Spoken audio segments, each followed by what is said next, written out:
ایک صاحب نے کہا کہ نظر بد کا علاج بتا دیں، نظر بری نظر لگ جائے تو اس کا علاج کیا ہے؟ اس کا علاج بہت آسان سا، حضرت مولانا اشرف علی تھانوی رحمہ اللہ نے بھی لکھا یہ علاج، اور بزرگوں نے بھی لکھا۔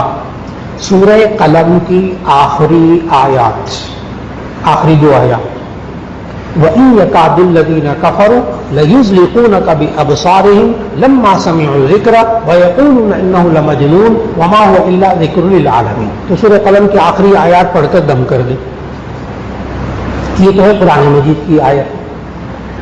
اور نبی صلی اللہ علیہ وسلم اپنے نواسوں کو، جامع ترمذی کی حدیث، نبی صلی اللہ علیہ وسلم اپنے نواسوں کو، حضرت حسن حضرت حسین رضی اللہ تعالیٰ عنہما دونوں نواسوں کو دم کیا۔ وہ دم بھی آپ کو سکھاتا ہوں، نظر بد کا علاج، دم کیا۔ اور دم کرنے کے بعد جامع ترمذی کے حدیث کے الفاظ، دم کرنے کے بعد نبی صلی اللہ علیہ وسلم نے فرمایا ان الفاظ سے ابراہیم علیہ السلام اپنے دونوں بیٹوں اسماعیل اور اسحاق کو دم کیا کرتے تھے۔ بس آپ سے ایک ہی سوال کرنا ہے میں نے، یعنی نبی کو، اتنے بڑے بڑے انبیاء کو اپنے بچوں پر، اپنے نواسوں پر دم کرنے کی ضرورت تھی، ہمیں نہیں ہے؟ اللہ چاہتا، اللہ قدرت رکھتا ہے، اللہ چاہتا تو نبی کے بچوں کو نظر لگتی نہ، اگر نظر نہ لگتی ان کو تو ہمیں وہ کیسے سکھاتے؟ تو جب انبیاء اپنے بچوں کو اور انبیاء اپنے نواسوں کو دم کرتے ہیں، ہمیں بھی وہ کلمات سیکھ لینے چاہیے۔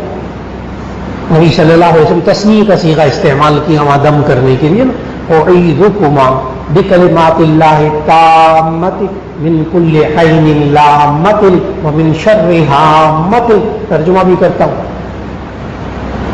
اعیذکما بکلمات اللہ التامۃ، میں تم دونوں کو اللہ کی پناہ میں دیتا ہوں،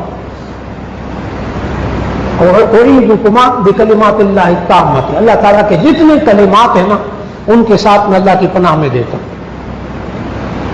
من کل عین لامۃ، ہر ملامت کرنے والی آنکھ سے، وہامۃ، اور نقصان دینے والی چیز سے۔ لیکن کتنی چھوٹی سی دعا ہے تو نظر لگتی ہے۔ اچھا یہ نہ سوچا کریں کہ نظر بد ہی لگتی ہے۔